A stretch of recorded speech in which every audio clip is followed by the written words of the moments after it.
Long ago, before the bright lights of cities and the hum of cars, the small village of Concord lay quiet under a silver moon. The year was 1775, and the people of the town were tucked into bed, their hearths glowing softly as the night air whispered through the trees. In a tiny house at the edge of the village, a young boy named Samuel lay awake. He couldn't sleep. He had heard his father talking about freedom and a new beginning, words that filled the air like magic, but also stirred a little worry in his heart. His mother came in with a small lantern, the flame flickering, warm and golden. "Why can't you sleep, my little one?" she asked. He hesitated. "Mama, what does freedom mean?" She smiled gently and sat beside him. "Freedom," she said softly, "is when people can choose their own way, when they can speak, pray, and dream without fear." Outside, a horse's hooves echoed faintly on the cobblestone road. It was Paul Revere riding fast through the dark, carrying news that would soon change the world. But Samuel didn't know that. All he saw was the glowing lantern in his mother's hands, casting light into the shadows. "Will we be safe?" he asked. She brushed his hair and nodded. "Yes, my dear, because even when times are uncertain, brave hearts light the way, just like this lantern." Samuel watched the tiny flame dance until his eyes grew heavy. He didn't hear the distant calls or the rumble of the coming dawn. He only dreamed of fields of wheat under free skies, of laughter and of peace. And when morning came, the world was already changing. But for that one quiet night, in a small American town, hope burned softly like a lantern in the dark. The morning sun crept over the hills of Concord, painting the sky with soft shades of gold and rose. Samuel woke to the sound of distant drums and the chirping of sparrows. The smell of bread baking drifted through the air, warm, comforting, familiar. But outside, something was different. The village, usually quiet and calm, was filled with movement. Men whispered, children peeked from windows, and women gathered water and blankets. The air felt alive, full of both worry and courage. Samuel ran to the doorway, clutching his little wooden toy horse. His father stood near the gate, dressed not in his farmer's coat, but in a plain jacket and boots, a musket by his side. "Papa," Samuel asked softly, "where are you going?" His father knelt down and smiled, the same calm smile that always made Samuel feel safe. "I'm going to help keep our home free, son, just as your mama said. Freedom means being brave even when we're scared." Samuel looked down. "Will you take the lantern?" His father looked toward the small table, where the lantern still glowed faintly from the night before. "Yes," he said, picking it up. "This light helped me see my way through many dark mornings, and it will help me again." He kissed Samuel's forehead, then turned toward the rising sun.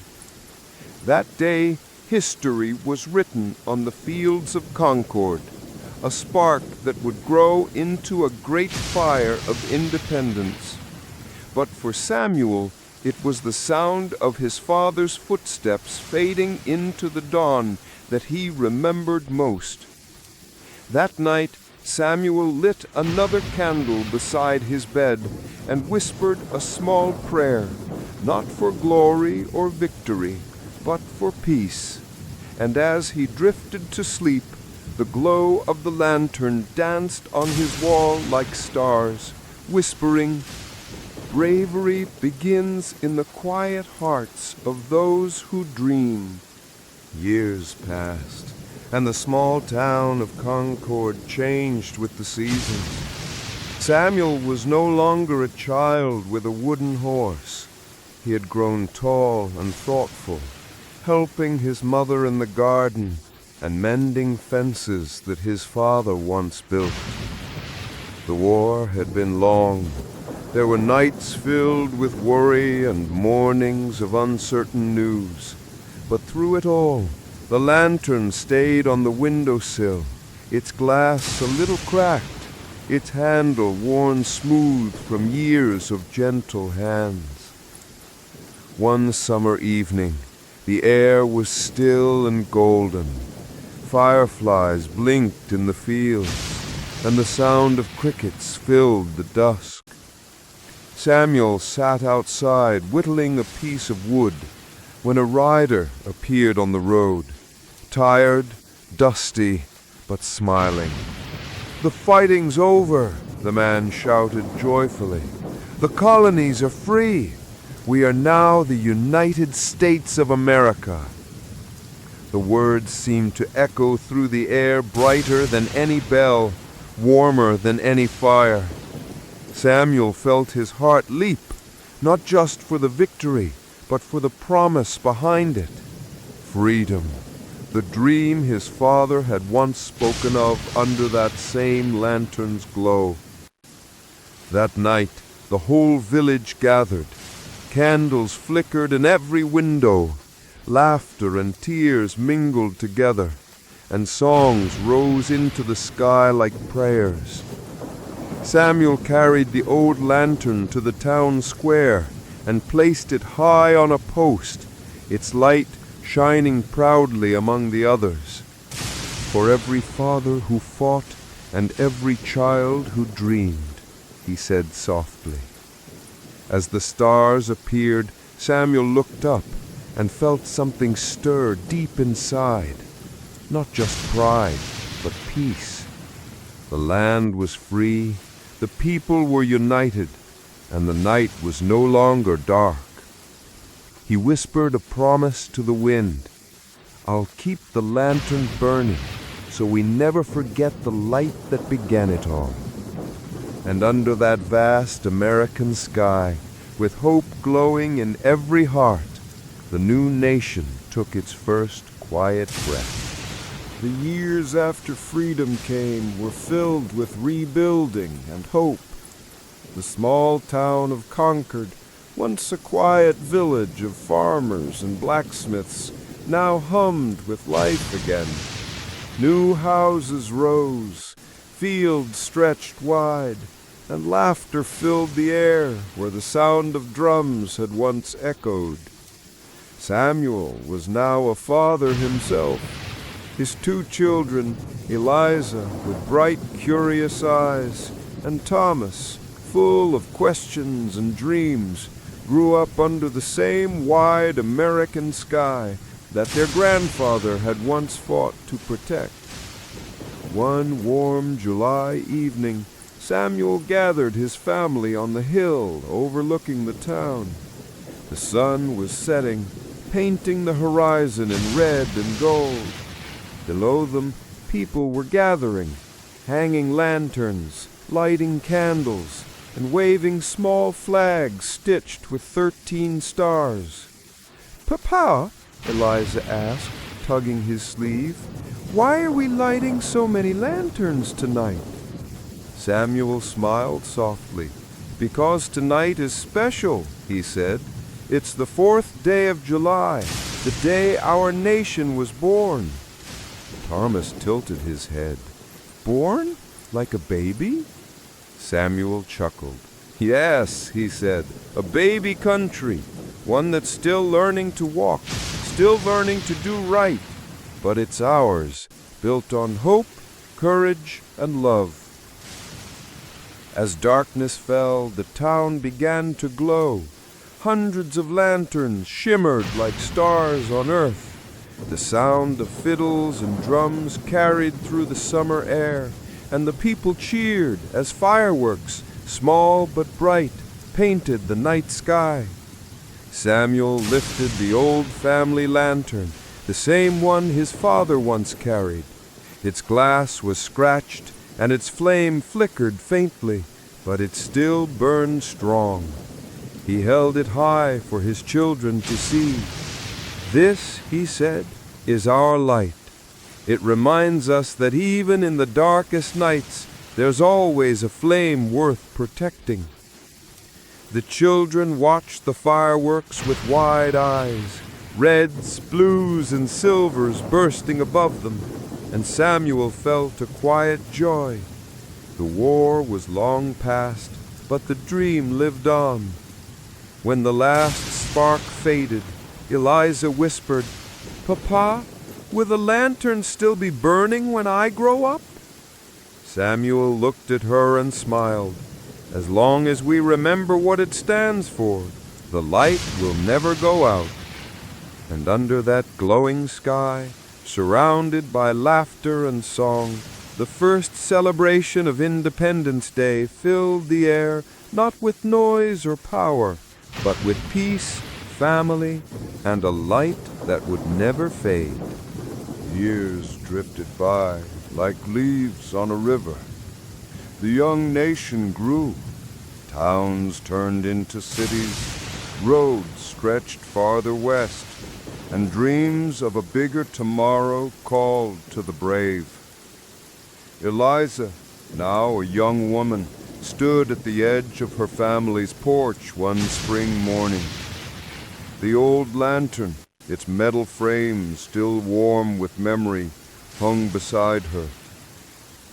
Her father, Samuel, now gray-haired and gentle-eyed, handed it to her carefully. "It's time," he said. "The world is growing, and so are you. Wherever you go, take our light with you."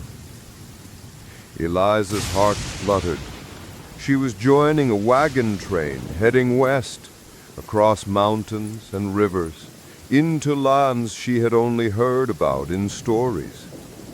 The promise of new beginnings shimmered in her eyes like sunrise on dew. The journey was long. The wheels creaked, the oxen trudged on, and the stars guided them through nights of wonder. Sometimes, when storms rolled over the plains or loneliness whispered through the wind, Eliza would light the lantern. Its golden glow reminded her of home, of freedom, and of every brave soul who had walked before her. One evening, the travelers camped beside a wide silver river. Children played near the water, and the scent of wildflowers floated on the air. Eliza sat with a little boy named Jacob, who looked worried. "I miss my home," he said softly. "It's so dark out here at night." Eliza smiled, lifting the lantern. "Then let's share a little light," she said. The flame flickered to life, painting the boy's face in soft amber. "This lantern has been burning since my grandfather's time. It's seen battles, celebrations, and dreams, and now it's part of your story too." Jacob's eyes widened. "Will it always shine?" he asked. "As long as someone believes in hope, it will never go out," she whispered. That night the camp was quiet, except for the crackle of fires and the soft hum of the wind. The lantern hung outside Eliza's wagon, its glow warm against the endless dark of the frontier. And though the world around her was wild and new, Eliza felt safe, for she carried not just a flame, but a legacy, the same light that had once guided her grandfather through the dawn of a nation. As she closed her eyes, the lantern's light swayed gently in the night breeze, whispering across the plains, "Wherever freedom walks, the lantern will follow." Many seasons passed since Eliza's wagon rolled west. The little camp by the river grew into a bustling town with a schoolhouse, a blacksmith shop, and the rhythmic whistle of a new invention that filled the air, the train. Eliza stood on her porch one morning, the horizon stretching far and bright.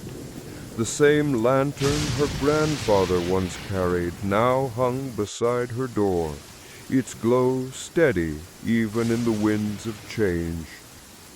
Her two children, Rose and Henry, raced past the fence laughing. The world they were growing up in was different, faster, louder, filled with strange new wonders. But to Eliza, the heart of it all still felt the same. People, building, dreaming, believing. That evening, as the family gathered for supper, the ground trembled softly. A train thundered in the distance, its headlight cutting through the dusk like a second sun. Henry's eyes widened. "Mama, it's so bright, brighter than our lantern." Eliza smiled. "Yes, it is," she said, touching the old glass gently. "But this light," she pointed to the lantern, "burns for something the train can't carry." Rose tilted her head. "What's that, Mama?" Eliza's eyes grew soft. "Memory. It reminds us who we are and where we began." Later that night, when the town grew quiet, Eliza lit the lantern and set it by the window. The golden glow spilled onto the road, mixing with the faint light of the stars. She thought of her father, of Samuel as a boy in Concord, watching his mother's lantern flicker in the dark. The world had changed. The nation stretched from ocean to ocean, filled with new voices and dreams. But the light had never gone out. Henry came to her side, rubbing his eyes sleepily. "Mama," he murmured, "will our children see the lantern too?" Eliza knelt down and wrapped him in her arms. "They will," she said, "because every time someone chooses kindness, courage, or hope, the lantern burns a little brighter." Outside, the stars shimmered like embers in the vast American sky. Inside, the lantern's flame swayed softly, a living heartbeat through generations, whispering the same promise it always had. As long as hearts remember, the light will never fade. Time flowed onward like a quiet river. The town that Eliza helped build grew brighter with every passing year. Streets were lined with lamps now, not the flicker of flame, but the steady glow of a new wonder, electric light. Rose and Henry were no longer children. They had grown into dreamers of their own time, curious, clever, and full of questions. Factories hummed in the distance, trains whistled across the plains, and people spoke of invention, progress, and the future. But in their family home, hanging by the window, still gleamed the old lantern, its metal dented, its glass cloudy, yet its presence strong as ever. One evening, Rose stood by the window, watching as workmen strung up wires across the street. They say soon we won't need lanterns anymore, she said softly. No more oil, no more matches, just a switch and there's light. Henry smiled, tightening a bolt on his small mechanical toy. That's the world, Rose. Faster, easier, brighter. Eliza, now older, looked up from her chair. Her voice was calm, steady as always. Yes, she said, but brighter doesn't always mean warmer. That night, when the town's first electric lights blinked on, people cheered. The streets glowed white, like daylight had been captured in glass. Children laughed and danced beneath the poles. It was beautiful, dazzling even. Yet, when Rose stepped back inside, she noticed how quiet their home felt. The old lantern sat on the mantel, unlit. For the first time, she felt a little ache. Later, while everyone slept, she lit it again. The small golden flame flickered alive, its soft light mixing with the faint glow from outside. Henry walked in, surprised. You lit it? Rose nodded. I just didn't want it to forget. He watched the flame dance. He said, It's small, but it feels alive. Rose smiled. That's because it carries our family's story. It's more than light, it's memory. They sat together, listening to the quiet hum of the new electric world beyond their window. The lantern burned gently beside them, a whisper from another time. And though the world outside glowed brighter than ever, Rose knew this little flame still had a purpose, because progress lit the streets, but the lantern lit the heart. That night, as the flame swayed softly, the house seemed to sigh with peace. And once more, through the golden glow and the whisper of the wind, the lantern seemed to speak. The future shines, but never forget the light that began it all. The dawn of the 1900s came quietly to the little town.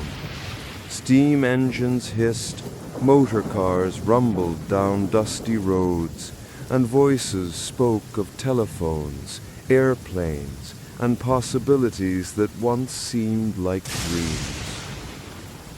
In the house on the hill, the old lantern still hung in its place by the window. Its light no longer guided travelers in the dark, but its story still warmed every heart that passed beneath its gentle glow. Rose was now a mother herself, her daughter Clara growing up in a time when everything felt new. Clara was curious, full of questions about the stars, machines, and the world beyond their small town. One rainy evening, Clara found the lantern sitting on a shelf wrapped in an old cloth. "Mama," she said, brushing away the dust, "why do we keep this old thing when we have electric lamps?" Rose smiled softly, taking the lantern in her hands.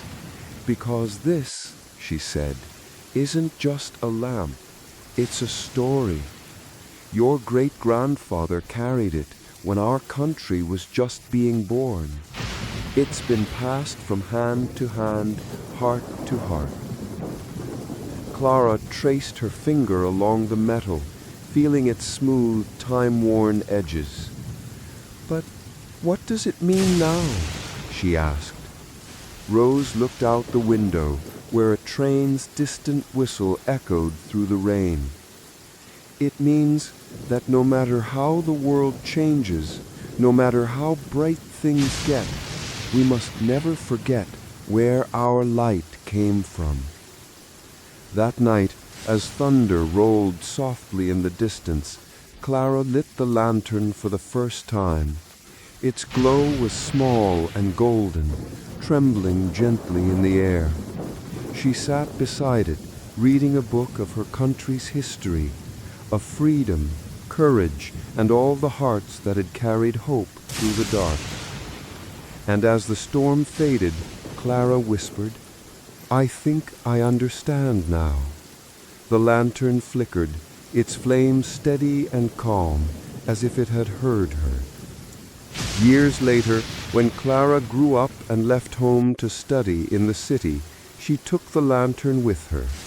In her apartment, among the electric lights and roaring streets, it sat quietly on her desk, a piece of the past glowing softly in a world rushing toward the future.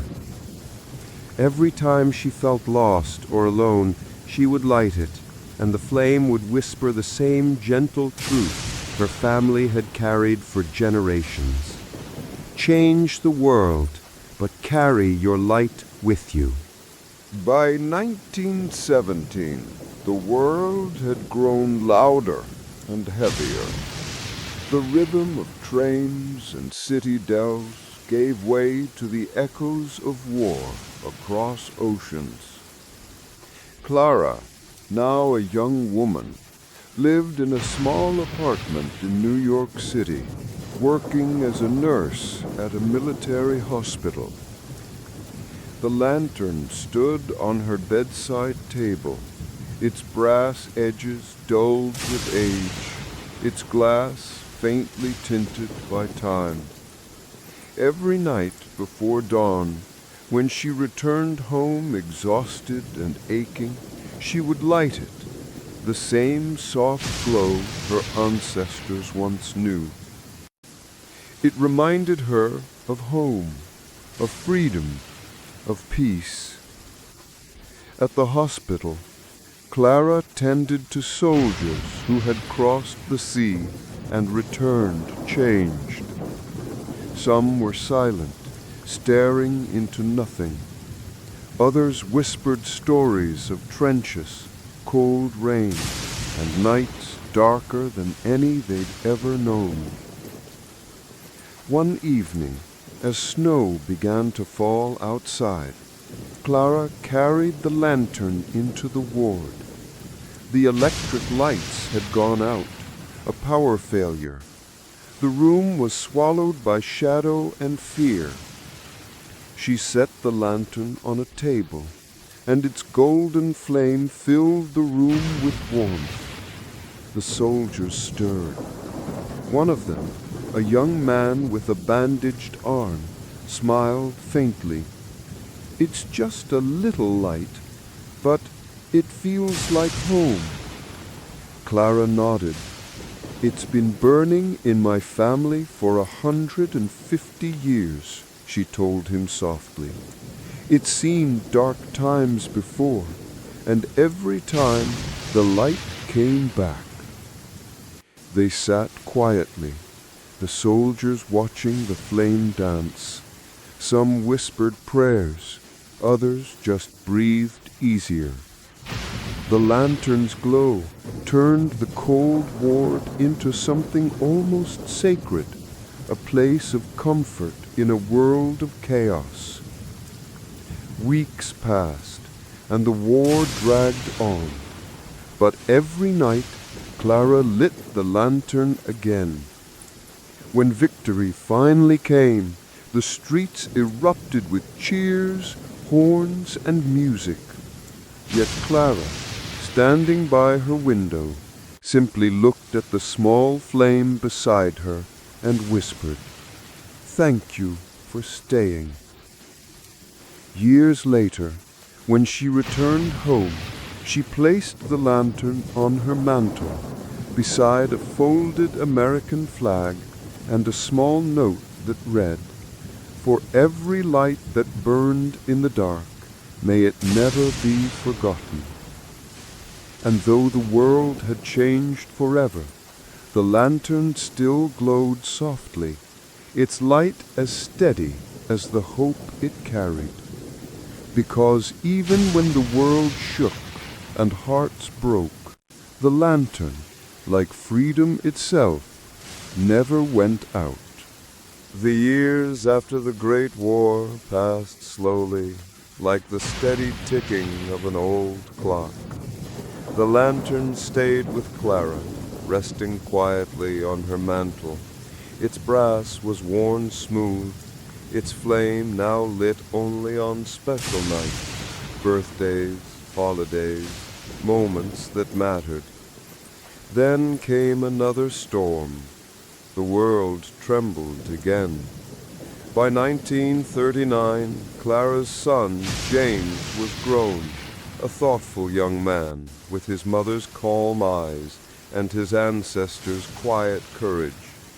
When war came once more, he stood at the station with a duffel bag slung over his shoulder. Clara pressed the old lantern into his hands. "It's seen more battles than any soldier ever should," she said softly, "but it always found its way home." James smiled faintly. "I'll bring it back, Mama, I promise." Across the sea, in the mud and thunder of a world at war, the lantern's glow shone again, this time from a soldier's tent. Its gentle light fell across letters from home, photos tucked in pockets, and tired faces that longed for peace. One night, when the skies flashed with distant fire, James lit it for his friends. The tiny golden flame flickered, steady against the wind. "Been in your family long?" one man asked. James nodded. "Since before this country was even born." The soldier smiled. "Then maybe it'll see the world healed again." When the war finally ended, James kept that promise. He came home, older, wiser, and carrying the lantern, a little dented, a little darker, but unbroken. Years passed, the world rebuilt. Electric lights filled every street, and the stars of modern America shone brighter than ever before.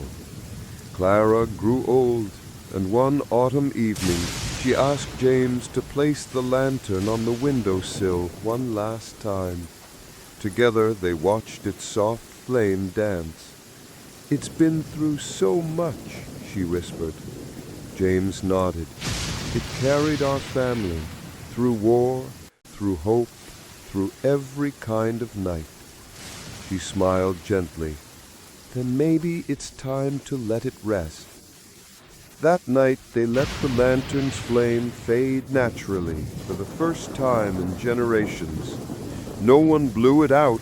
They simply watched it flicker, sway, and finally go still. But the light did not die.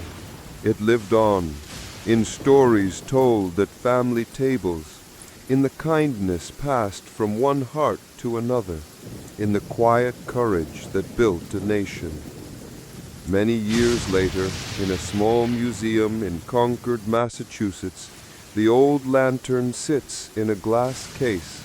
A small plaque reads, "The Night Lantern, carried by one American family for over 170 years, a symbol of hope, courage, and the enduring light of freedom." And when visitors stand before it, the faintest reflection of gold seems to shimmer in the glass, as if even now the lantern still remembers.